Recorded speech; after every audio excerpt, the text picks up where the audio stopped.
Hey, welcome back. My name's Amanda. I'm a licensed professional counselor. In the last video, we talked a little bit about anxiety and just how prevalent it is, especially in today's world.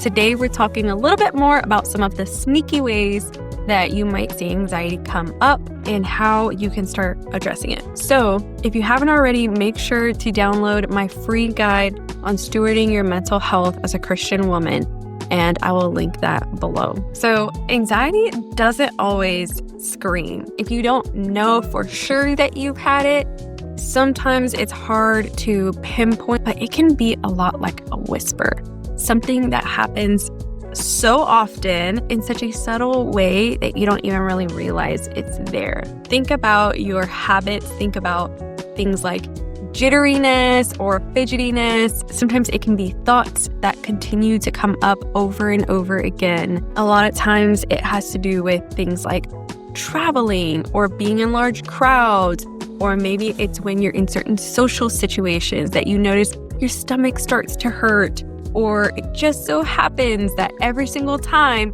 you go on this one bridge, your chest tightens. Yes, that's a very specific example because I've been there. I have been that person who started to notice that every time I got on this one bridge, something just didn't feel right. And what did I do? I started avoiding that bridge. I didn't even know it. I didn't realize it. I never said anything to anyone, but somehow my body said, this is dangerous. I need to avoid it. Let's take the long way home.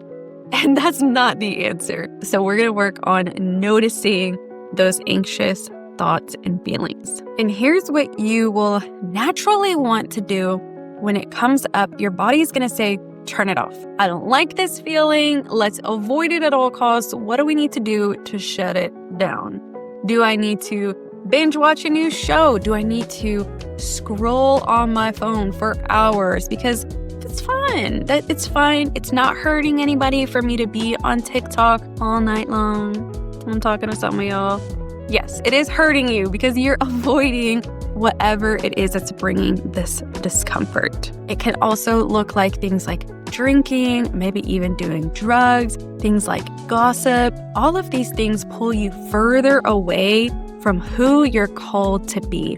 And that's why we have to look at them and address them. And no, you might say, well, the way I'm coping, it's not bad, right? Like, no, it's not a sin to be on TikTok. But what you are doing is you're numbing. And friends, you are not living the life you're called to live when you spend hours and hours a day numbing your feelings. So here's why we have to recognize it.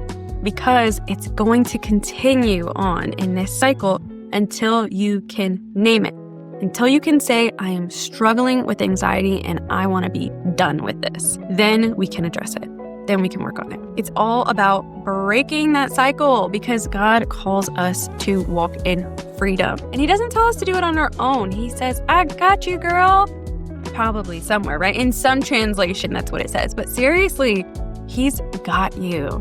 He knows how hard it can feel when you are bound by anxiety. And that's why He gives you people. That's why He gives you resources. And that's why He's giving you the Holy Spirit so that you're not doing it alone. So I'm going to give you a tiny homework assignment between now and the next video where we start talking about the anxiety monster. Start noticing what kinds of situations or people tend to make me feel different, or heavy, or tense. And what do I do in those situations? When I'm in a conflict, when I'm having a confrontation with someone, what's my natural inclination here? Start getting curious about these habits. We don't have to even change anything right now. We're just being observant. Get curious about yourself. Make sure you check back for the rest of the series on the anxiety monster. You are doing great, friends.